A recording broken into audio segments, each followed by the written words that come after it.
जय हिंद मेरे प्यारे दोस्तों, नेक्स्ट टाइम पर आपका स्वागत है। देखिए, बिहार लोक सेवा आयोग के द्वारा 68वीं जो संयुक्त प्रारंभिक जो प्रतियोगिता परीक्षा है उसका लगभग 281 पोस्टों के लिए 280th फर्स्ट पोस्टों के लिए यहाँ पर रिक्रूटमेंट अपडेट कर दिया गया है। 28 नवंबर से हम फॉर्म भरना स्टार्ट कर चुके हैं 28 नवंबर 2022 से। पूरा इन्फॉर्मेशन इस वीडियो के अंतर्गत तो हम शॉर्टली रूप से आप लोग के लिए प्रोवाइड करने की कोशिश करेंगे, जो भी आपके फॉर्म भरने के लिए इंपॉर्टेंट हो जाता है। यदि आप पहले फॉर्म भर रहे हैं या आप बिहार पीएससी की तैयारी करना चाहते हैं आने वाले ईयर्स के लिए, तो आपको बहुत सारा इन्फॉर्मेशन यहाँ पर शॉर्टली रूप से प्रोवाइड किया जाएगा। इससे पहले हम आगे बढ़े, यदि आपके द्वारा हमारे चैनल नेक्स्ट टाइम को सब्सक्राइब नहीं किया तो सब्सक्राइब कीजिएगा तथा बेल आइकन को प्रेस कीजिए, ताकि जो भी कंटेंट, जो भी इन्फॉर्मेशन हमारे द्वारा आप लोग के लिए प्रोवाइड किया जाता है तो उसका नोटिफिकेशन आपके पास टाइम पर उपलब्ध हो जाएगा। जैसे कि हमारे द्वारा बताया गया कि इनका जो फॉर्म भरने का पोस्ट अपडेट है, आप क्या कर सकते हैं, 25 नवंबर से फॉर्म भरना स्टार्ट कर चुके हैं। ठीक है। सामान्य प्रशासन विभाग बिहार सरकार के द्वारा विभिन्न विभागों से अलग अलग सेवा और संवर्गों के लिए प्राप्त जो रिक्तियों के अंतर्गत पे क्या कर दी गई, यहाँ पर रिक्रूटमेंट अपडेट कर दिया गया है, जो कौन सा है 68वीं संयुक्त प्रतियोगिता परीक्षा होगी। ठीक है। जैसे कि यहाँ पर देखिए, अगर बात करें तो आप टोटल से एक बार रिक्रूटमेंट भी शॉर्ट में बता देता हूँ, कैटेगरी वाइज आप देख लेना, नहीं तो वीडियो लेंथी हो जाएगा। देखिए, पुलिस उपाधीक्षक के अंतर्गत पर, गृह विभाग के अंतर्गत पर लगभग टोटल कितनी पोस्ट है, 8 पोस्ट यहाँ पर दी गई है और न्यूनतम एज आपकी 20 ईयर्स होनी चाहिए। ठीक है। शॉर्टली रूप से मैं आपको यहाँ पर बता दूंगा। और अनारक्षित जो पुरुष है उसके लिए अधिकतम उम्र कितनी होनी चाहिए, 37 यहाँ पर होनी चाहिए। इस चीज़ का भी आपको ध्यान रखना है। और कुछ पोस्टों के लिए जैसे अनारक्षित जो है महिला के लिए पिछड़े वर्ग और अन्य पिछड़े वर्ग पुरुष के जो महिला उनके लिए 40 साल होनी चाहिए।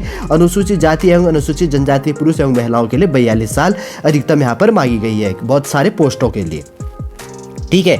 और इसी के अंतर्गत पे जिला समादेष्टा के लिए यहाँ पर रिक्रूटमेंट है, लगभग कितनी पोस्ट हैं, अगर बात करें तो टोटल यहाँ पर 1 पोस्ट है। ठीक है। ये पुलिस उपाधीक्षक के अंतर्गत पर अलग अलग बेस है, लेवल 9 के अंतर्गत पे है, एक बेस के अंतर्गत पे 8 पोस्ट और दूसरी 2 यहाँ पर, इस चीज़ का भी आपको ध्यान में रखना है। ठीक है।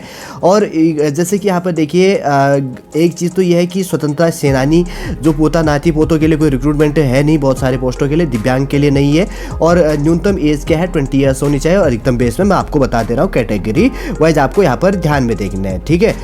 अगर बात करें तो उसके बाद में है जिला समादेष्टा के अंतर्गत पे 1 पोस्ट दिया गया है, जैसे मैंने बता दी, न्यूनतम एज आपकी 20 होनी चाहिए। जिला अग्निशमन पदाधिकारी के लिए गृह विभाग के अंतर्गत पे यहाँ पर रिक्रूटमेंट है, एक बेस का है 19 और दूसरी है 6 पोस्ट है। और जो है यहाँ पर क्या होगा कि कैटेगरी वाइज दिया होगा, इस चीज़ का आपको ध्यान रखना है। ठीक है। तो यहाँ पर जो न्यूनतम एज है आपकी 20 ईयर्स होनी चाहिए। और देखिए, अनारक्षित अगर महिला बेस के लिए अगर कहीं पर रिक्रूटमेंट है तो अनारक्षित महिला और पिछड़े वर्ग एवं अत्यंत पिछड़ा वर्ग पुरुष एवं महिलाओं के लिए 40 साल आपकी यहाँ पर होने चाहिए। और है काराधीक्षक के लिए, वैसे अगर बात करें तो कितनी पोस्ट है, यहाँ पर 2 पोस्टें होगी और न्यूनतम एज 22 मांगी गई है। राज्य कर सहायक और आयुक्त के लिए, बिहार वित्तीय सेवा के लिए यहाँ पर अगर टोटल पोस्ट की बात करें तो 7 है। वाणिज्यिक कर विभाग के अंतर्गत पे लिया जाएगा, 2 पोस्ट इसके अंतर्गत पे, 3 पोस्ट और इंक्लूड है। ठीक है। और इसी के अंतर्गत पे निर्वाचन पदाधिकारी के लिए अगर बात करें तो लेवल 9 बेस के अंतर्गत पे एक है 8 पोस्ट और एक है 2 पोस्ट के लिए। और न्यूनतम एज आपकी कितनी होनी चाहिए, 22 ईयर्स यहाँ पर होनी चाहिए। अवर निबंधक के लिए, संयुक्त अवर निबंधक के लिए इसी के अंतर्गत पे अगर बात करें तो टोटल पोस्ट है 20 और एक रिक्रूटमेंट इसी के अंतर्गत पे 5 पोस्टों का है। मिनिमम एज लिमिट आपकी 20 ईयर्स से 22 साल होनी चाहिए। श्रम अधीक्षक के लिए अगर बात करें तो 1 पोस्ट है, मिनिमम एज लिमिट आपकी 20 ईयर्स से 22 साल होनी चाहिए। 9 नंबर की बात करें तो नियोजन और जिला नियोजन पदाधिकारी के लिए अगर पोस्ट की बात करें तो एक रिक्रूटमेंट है 3 और दूसरा है 1। और टोटल बात करें तो यहाँ पर मिनिमम एज लिमिट आपकी 22 होनी चाहिए। कैटेगरी वाइज आप देख लेना। ठीक है। 10 नंबर का है प्रोबेशन पदाधिकारी के लिए, एक रिक्रूटमेंट है, 1 पोस्ट है यहाँ पर, मिनिमम एज 20 फर्स्ट 21 साल होनी चाहिए। 11 नंबर की बात करें तो सहायक निबंधक और सहयोगी समितियाँ और सहकारिता विभाग के अंतर्गत पे 4 पोस्ट है, 1 पोस्ट है इसके अंतर्गत पे, और मिनिमम एज लिमिट 20 से 22 साल होनी चाहिए। 12 नंबर की बात करें, सहायक निर्देशक दिव्यांगजन और सशक्तिकरण निर्देशालय के लिए, समाज कल्याण विभाग के अंतर्गत पे रिक्रूटमेंट की बात करें तो टोटल 5 और 2 पोस्ट इसके अंतर्गत पे है। और इसी के अंतर्गत की बात के तो मिनिमम एज लिमिट 20 से 22 साल यहाँ पर मांगी गई है। देखिए, ईक पदाधिकारी के अंतर्गत पे, गन्ना उद्योग विभाग के अंतर्गत पे टोटल 2 पोस्ट है और मिनिमम एज लिमिट आपको 20 से 22 साल मांगी गई है। बिहार शिक्षा सेवा शिक्षा विभाग के अंतर्गत की बात करें तो यहाँ पर पोस्ट 4 और 2 पोस्ट दी गई है और मिनिमम एज लिमिट 20 से यहाँ पर आपकी मांगी गई है। 15 नंबर की बात करें, श्रम प्रवर्तन पदाधिकारी के लिए श्रम संसाधन विभाग के अंतर्गत पे 35 पोस्ट और 10 पोस्ट इसके अंतर्गत पे है और मिनिमम एज लिमिट आपकी कितनी होनी चाहिए, 20 फर्स्ट होनी चाहिए। देखिए कैटेगरी वाइज आप देख लेना, ठीक है। अपर जिला परिवहन पदाधिकारी, परिवहन विभाग के अंतर्गत पे एक पोस्ट है, मिनिमम एज लिमिट आपकी 21 साल यहाँ पर होनी चाहिए। 17 नंबर की बात करें तो ग्रामीण विकास पदाधिकारी के लिए ग्रामीण विकास विभाग के अंतर्गत पे 7 पोस्ट और 1 पोस्ट है, और मिनिमम एज लिमिट 21 साल आपको यहाँ पर मांगा गया है, ठीक है। अगर बात करें तो प्रखंड पंचायत राज पदाधिकारी के अंतर्गत पे 7 पोस्ट और 2 पोस्ट है यहाँ पर, सॉरी इसके अंतर्गत पे 40 पोस्ट और कितनी मांगी गई है, 11 पोस्ट है, और मिनिमम एज लिमिट आपकी 21 होगी। और 19 नंबर की बात करें तो राजस्व अधिकारी एवं इसके अंतर्गत में समकक्ष से बात है राजस्व एवं भूमि सुधार विभाग के अंतर्गत पे इसके अंतर्गत में जो पोस्ट है 39 और 11 पोस्ट है, और मिनिमम एज लिमिट क्या है यहाँ पर 21 साल होने चाहिए। 20 नंबर की बात करें तो आपूर्ति निरीक्षक के लिए यहाँ पर पोस्ट है खाद्य एवं उपभोक्ता संरक्षण विभाग के अंतर्गत पे 14 पोस्ट और 3 पोस्ट है, और मिनिमम एज लिमिट 21 साल मांगी गई है। अगर बात करें तो इसी के अंतर्गत पे प्रखंड अनुसूचित जाति एवं अनुसूचित जनजाति कल्याण पदाधिकारी के लिए बिहार अनुसूचित जाति एवं अनुसूचित जनजाति कल्याण पदाधिकारी संवर्ग के लिए अनुसूचित जाति एवं अनुसूचित जनजाति कल्याण विभाग के बेस के अंतर्गत लेवल 7 का है।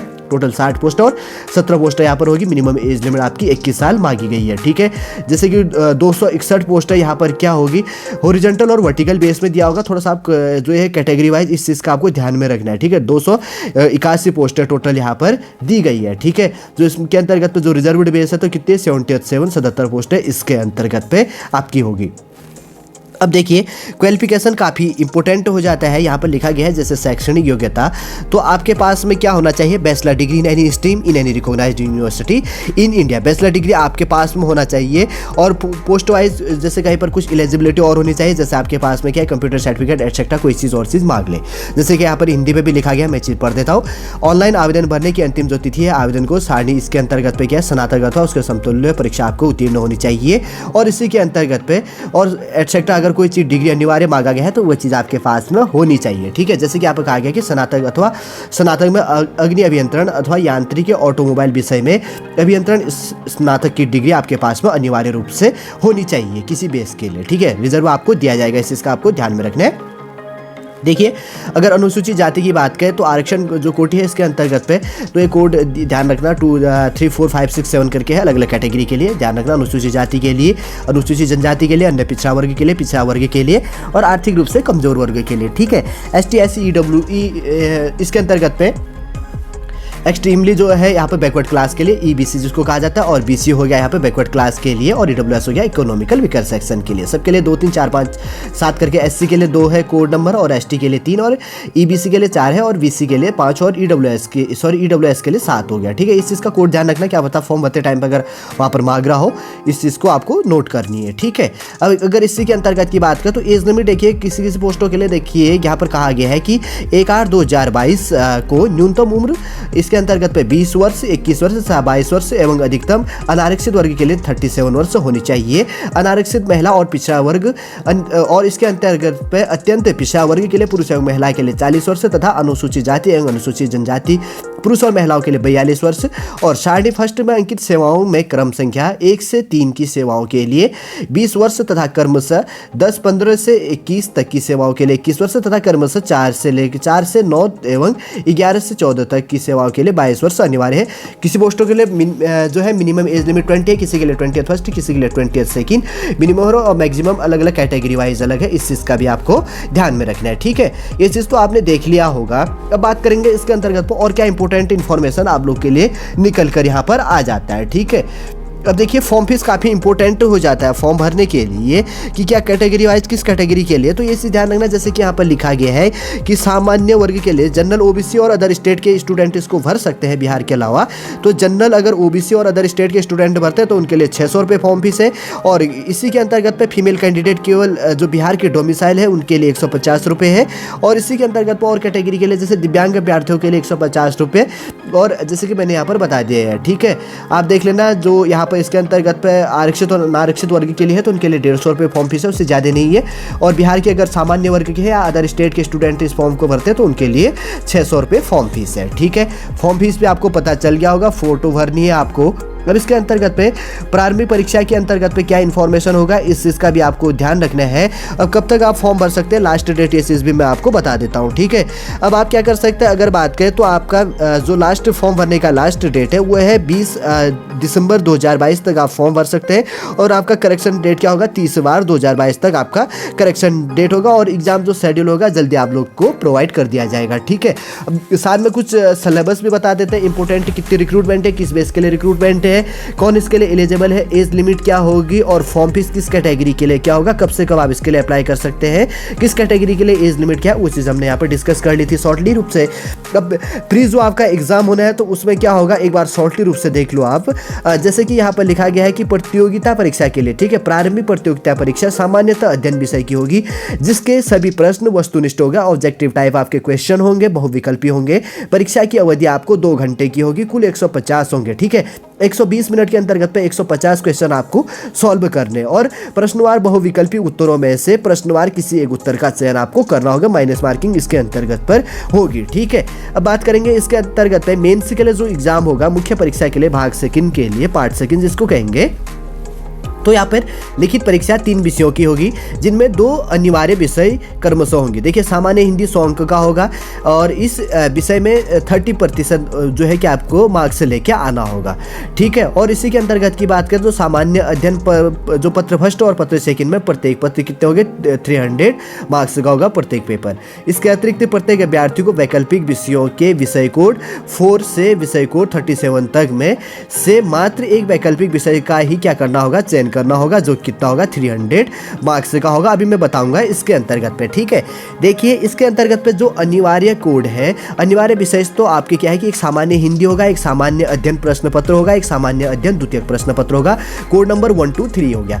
अब देखिए, एक ये 3 तो आपको लेने हैं, इंपॉर्टेंट है। लेकिन अब देखिए 4 से लेकर जो इनके द्वारा कहा गया है कि टोटल कितना 37 कोड है, तो इसमें से एक वैकल्पिक सब्जेक्ट आपको लेना है, ये चीज आप देख लेना है, ठीक है। एग्रीकल्चर से लेकर स्टार्ट है, एटसेट्रा, जो भी आपका अच्छा सब्जेक्ट है।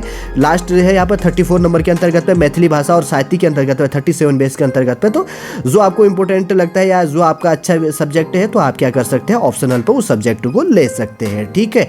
अब देखिए, उसके बाद में जो आपका यहाँ पर इंटरव्यू होगा, व्यक्तित्व परीक्षण जिसको कहा जाता है, तो मुख्य परीक्षा में जो सफल होगा उम्मीदवार व्यक्ति का क्या होगा, 120 नंबर का क्या होगा, इंटरव्यू होगा, ठीक है। इस चीज का ध्यान रखना है कि आपका प्री होगा, मेन से होगा, प्री 150 मार्क्स का होगा, फिर उसके बाद में मेन से होगा, 3-4 पेपर उसके अंतर्गत पे होंगी, फिर उसके बाद में आपका क्या होगा, 120 नंबर का क्या होगा, इंटरव्यू होगा, फिर उसके बाद में आपको फाइनल सिलेक्शन दिया जाएगा, ठीक है। फिर अलग से उसके बाद में कट ऑफ जारी की जाएगी। जैसे हमने बताया कि ऑनलाइन आवेदन आप क्या कर सकते हैं, 25 नवंबर से भरना स्टार्ट कर चुके हैं, और लास्ट डेट क्या है इसका, 20 दिसंबर 2022 तक है।